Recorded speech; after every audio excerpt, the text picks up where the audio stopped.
Bonjour à tous, je me présente, je suis Priscille Lacombe, journaliste, animatrice et également formatrice. Et je suis ravie aujourd'hui de pouvoir vous dispenser cette courte formation sur la prise de parole en public. Je dis courte parce que vous vous imaginez bien qu'en 25 minutes, je vais aller à l'essentiel. Ce type de formation, de toute façon, est systématiquement complété par des ateliers au cours desquels vous allez pouvoir vous entraîner. Ce ne sera pas le cas aujourd'hui. On va rester sur de la théorie, mais je vais essayer d'être concise et claire pour que vous en reteniez le maximum. Alors, tout d'abord, pourquoi une formation en prise de parole en public? C'est une bonne question, voici la réponse. Et elle est en vous, je l'imagine. C'est rarement inné de prendre la parole devant un public, ce n'est pas naturel. Il n'existe que quelques très bons orateurs. Moi, je dirais qu'on peut les compter sur les doigts d'une seule main.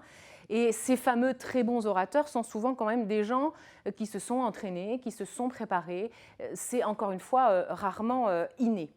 Cette technique de la prise de parole en public, j'ai utilisé le mot technique justement parce que ça demande de la technique, ça demande de la méthode et ça demande de la préparation. C'est le mot d'ordre de cette formation.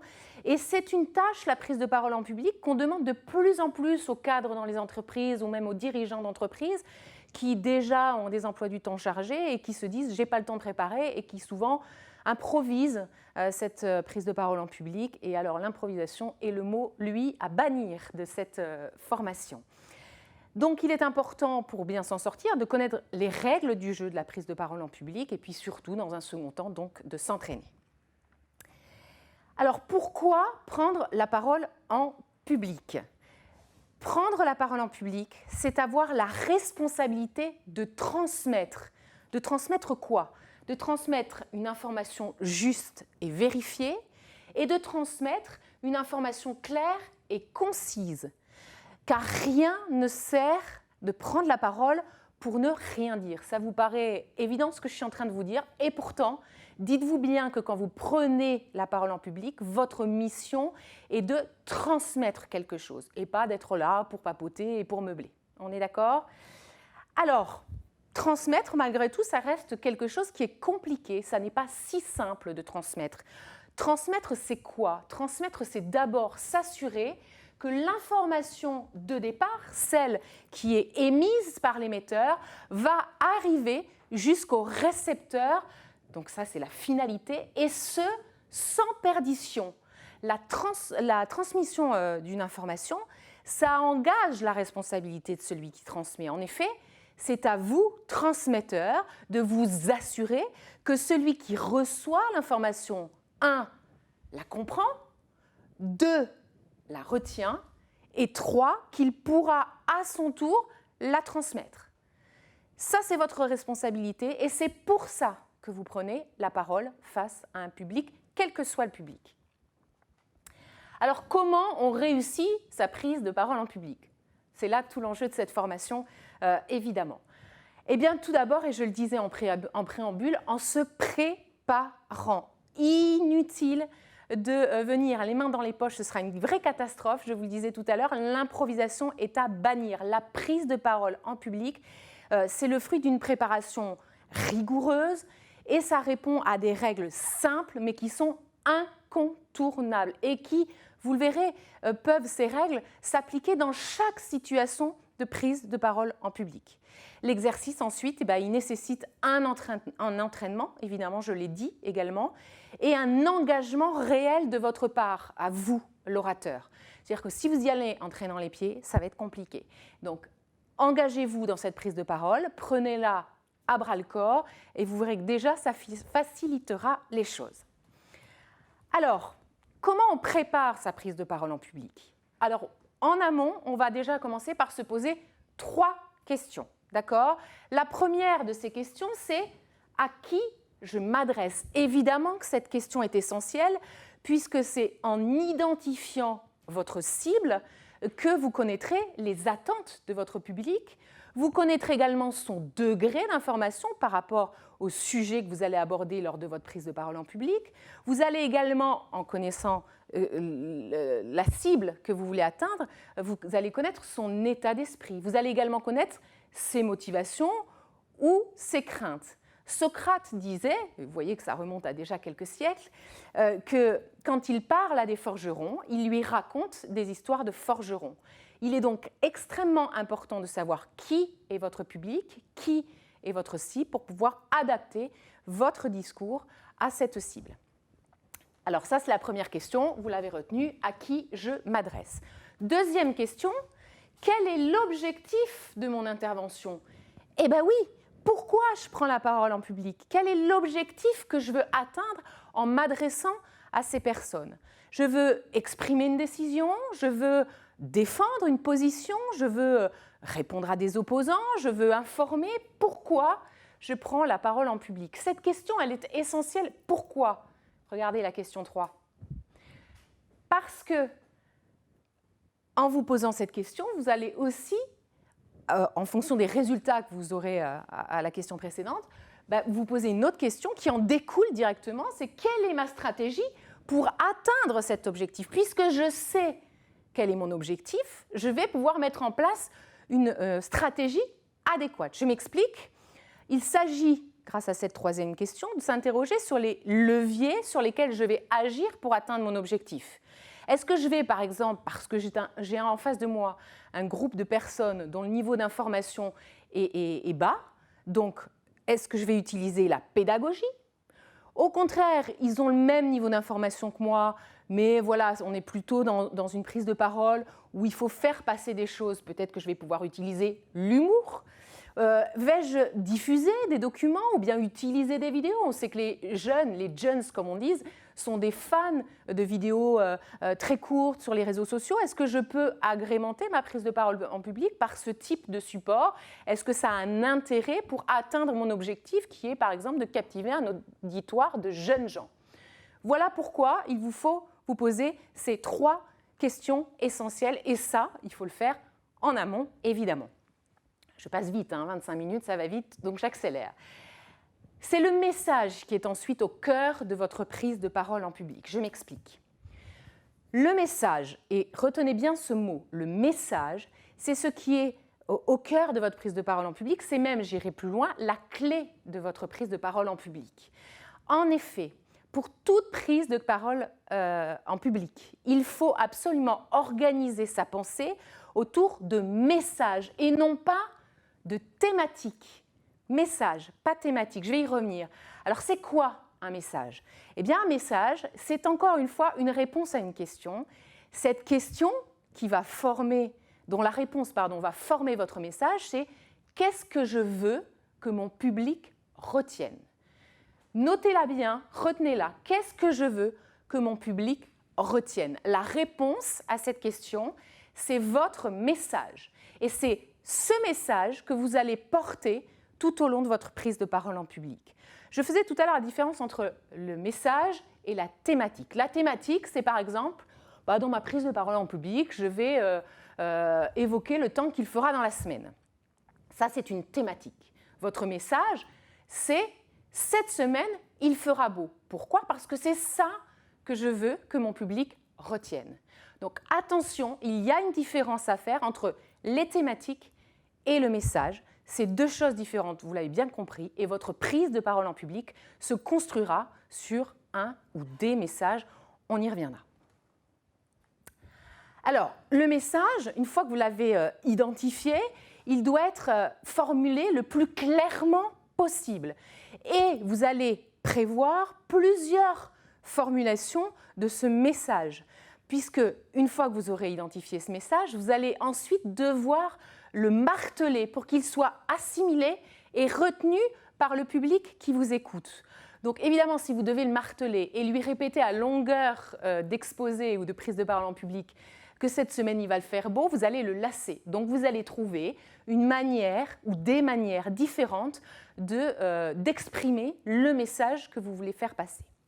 La répétition du message nécessite une reformulation du message. Donc quand vous allez identifier votre message, pensez d'ores et déjà à la manière dont vous pouvez le formuler de différentes manières. Et d'ailleurs, j'ouvre une petite parenthèse parce qu'encore une fois, en 25 minutes, on n'a pas le temps de tout se dire, mais c'est une méthode qui vous servira notamment en communication de crise. C'est la fameuse technique du disque rayé où on reste sur un message et on n'en sort pas. Donc on le reformule de différentes manières, mais on est dessus tout le temps, tout le temps, tout le temps, la technique du disque rayé. Ça fera l'objet d'une autre formation. Alors, quels sont les arguments pour mettre en valeur le message? Ou plutôt, pour mettre en valeur un message, il faut que ce message soit argumenté. C'est-à-dire qu'une fois que vous l'avez identifié, que vous l'avez construit, il va falloir maintenant lui apporter du crédit à ce message. Pour ça, vous allez utiliser des arguments, c'est-à-dire tout ce qui va pouvoir accréditer votre message. Des exemples, des anecdotes, des données chiffrées et bien d'autres. Et ensuite, vous allez le construire, ce message. Comment? Regardez, c'est bien simple. En pyramide inversée. Je m'explique. La pyramide inversée consiste, à donner votre message, le message numéro 1, à l'argumenter, donc via des données chiffrées, des témoignages, des anecdotes, des exemples, etc. Puis à rappeler, répétition de votre message. À la fin, vous avez bien identifié un message, vous l'avez bien argumenté et vous répétez votre message, d'où l'importance de la formulation. Vous avez donc bien martelé votre message puisqu'il apparaît au moins 2 fois dans votre présentation. J'espère que tout le monde suit et que c'est clair. Alors, j'aimerais maintenant, ça c'est plus sur la forme, et encore une fois, j'ai été rapide, je regarde mon chrono, je suis dans les temps, vous dire qu'il faut, quand on prend la parole en public, attacher autant d'importance au fond, qu'on vient de voir, qu'à la forme. Et oui, le fond est plus important que la forme, j'entends souvent. Non, c'est faux. C'est l'alliance harmonieuse entre les deux qui fait la réussite d'une prise de parole en public. Un très bon discours sur le papier peut être une véritable catastrophe à l'oral, et c'est d'ailleurs souvent le cas. Il faut mettre en scène ses idées, il faut raconter une histoire, il faut projeter des documents ou des vidéos pour renforcer la portée de son message, il faut adapter sa tenue vestimentaire à la circonstance et au public. Bref, il faut soigner la forme aussi et surtout ne pas la négliger. Il faut parler avec conviction pour délivrer un message, transmettre des informations, il faut soi-même y croire.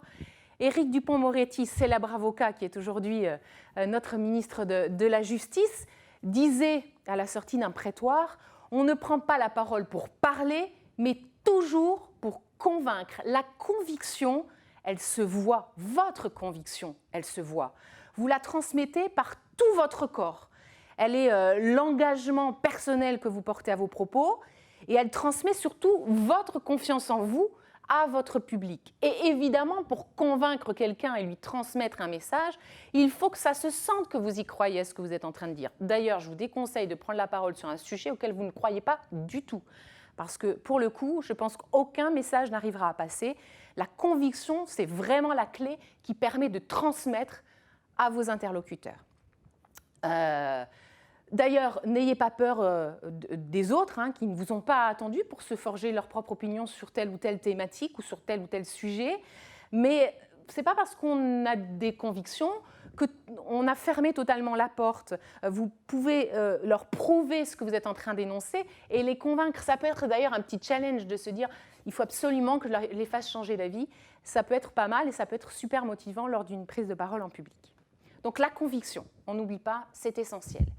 Et puis, dans une prise de parole en public, il y a tout ce qu'on appelle la communication non verbale. Alors ça, c'est un mot qui peut faire rêver ou en tout cas philosopher.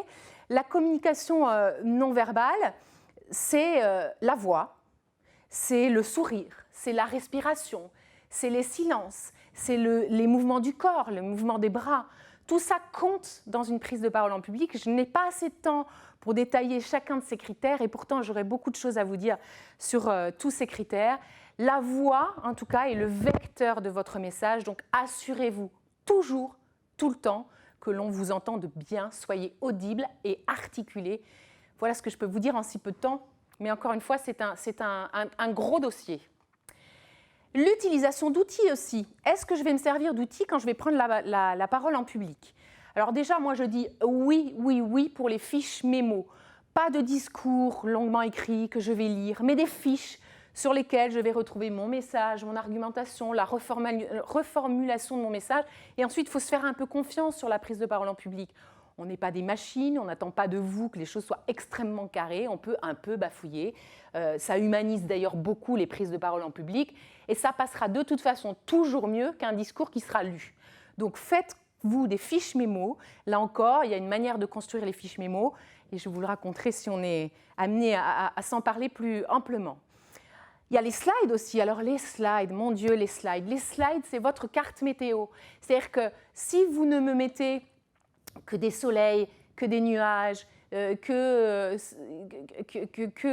des orages, eh bien, je comprendrai qu'il ne va pas faire beau, qu'il va y avoir des orages et qu'il va y avoir des nuages. Ça, d'accord. Et c'est ça que vous devez projeter, une carte météo. En revanche, on attend de vous que vous commentiez cette carte météo. Votre plus-value à vous, ce n'est pas de me lire ce que contiennent les slides, mais c'est de vous appuyer sur des slides pour argumenter des choses. D'accord? Parce que je n'ai pas besoin de vous pour lire la carte météo. J'ai besoin de vous pour que vous m'expliquiez et alliez plus loin que cette carte météo. Donc attention, les slides ne doivent pas être surchargés. C'est un prise de parole en public, vraiment. Il y a les vidéos aussi, j'en ai rapidement parlé tout à l'heure. Le pupitre, qui peut être un ami comme il peut être un ennemi. Il peut être un ami parce qu'il peut vous permettre de poser vos fiches. En revanche, il peut être un ennemi parce que vous obligez à rester figé derrière. Donc ça aussi, on en parlera ultérieurement dans une autre formation. Mais attention à ces outils-là, il faut les manier avec intelligence. Et puis le micro. Le micro. Le micro, quand on vous donne un micro-point, attention, ça se balade. Un micro ne fonctionne, et en tout cas, on ne vous entendra bien dans un micro que si vous l'avez là, tout le temps, tout le temps. Je vous expliquerai également une autre fois les joies du micro, et ce n'est pas le technicien qui est derrière cette caméra qui me contredira. Allez, on enchaîne sur la gestion du stress, évidemment, puisque vous êtes nombreux à me dire « oui, mais moi, j'ai très peur quand je suis face à un public ». C'est normal, c'est évidemment normal. Et plus vous vous entraînerez, et moins vous aurez de stress. Cela étant dit, et encore une fois, rapidement, un petit mot sur le stress. Le stress, le trac, ce qu'on appelle également le trac, cette adrénaline qui naît chez nous tous quand nous montons sur scène et quand nous nous emparons d'un micro pour parler devant les autres, doit être quelque chose qui doit vous motiver. Ça fait des années que je fais des prises de parole en public et ça fait des années que j'ai le cœur serré en montant sur scène. Toujours, tout le temps, vous savez, ces petits gargouillis dans le ventre, c'est normal. En revanche, ce que j'ai réussi et appris à faire, c'est de transformer ce trac en une hyper concentration qui va m'aider à tenir toute la durée de ma présentation. Et d'ailleurs, plus on avance dans la présentation et plus le stress retombe. Alors le trac, il fait accélérer le débit de la voix. Alors il y a des petits trucs pour le gérer, se forcer à parler plus lentement, fait qu'on s'apaise. Ça aussi, ça fait partie des choses qu'on apprend dans ces formations de prise de parole en public. On aura l'occasion d'y revenir, je l'espère, quand on se verra physiquement. Le trac, en tout cas, il est lié à la qualité du public bien plus qu'à sa quantité. Alors en principe, quand je dis ça, la salle fait « oh ben non quand même ». Si, je vous assure, la qualité du public est bien plus importante pour vous. En effet, vous pouvez prendre la parole devant 500 personnes, vous aurez le trac, ça c'est sûr.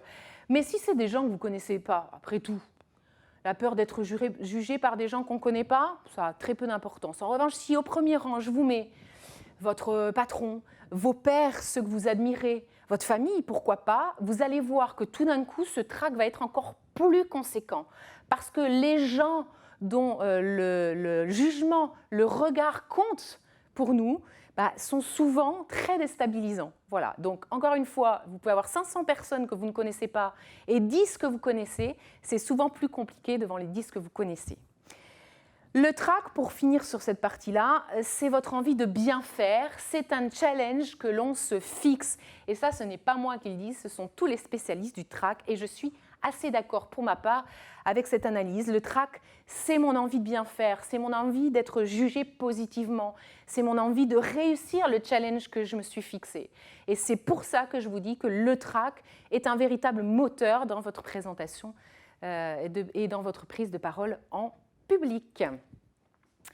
Alors, de manière générale, parce qu'il me reste plus de temps, évidemment, vous l'avez compris, je fais partie de celles qui prônent de communiquer, mais de communiquer en toute connaissance de cause. Et je fais partie de celles qui prônent les formations en communication, évidemment. Là, on a parlé de la prise de parole en public, mais un public, il peut être spécifique. Par exemple, les médias sont un public particulier à qui il faut savoir s'adresser. Il existe donc des formations en média training, par exemple. On peut également, et de plus en plus, confinement oblige, mais au-delà de ça, les réseaux sociaux se sont totalement emparés de ces formats vidéo, devoir s'exprimer devant une caméra, faire des petits films, des petits pitchs, et ça aussi, ça s'apprend.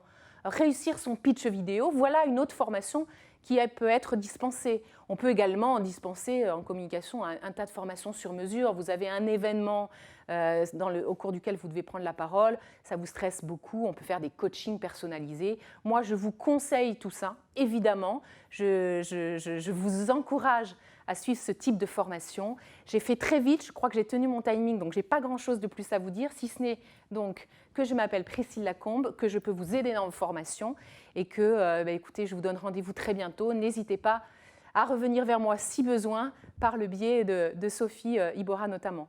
Merci à tous.